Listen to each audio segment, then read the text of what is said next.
Industry expert Mr. Gururaj has joined us today. Sir, the question is taking risks in mutual funds really worth it? See, if you look at this slide, the goal amount is same, right? Which is 19 lakh 67,000 something. You don't want to take risk. You have to invest 12,000 if it is a SIP, but if you are going to do a lump sum, 10 lakhs you have to invest, right? Whereas if you are willing to take risk, see the difference in amount. This is the advantage of taking risk. So you should be clear where to take. For me, the simple answer for that question is if you have time, there you can take risk. For example, if I don't want this money for 10 years, you should take risk. So the best part is invest in an equity fund through the SIP route. That's the best thing, right?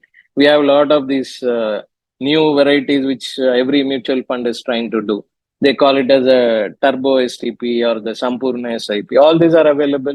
You can check with your advisor who will give you more information on all that. Why I'm saying is the process is what you can focus and that's what you need to do. Yeah.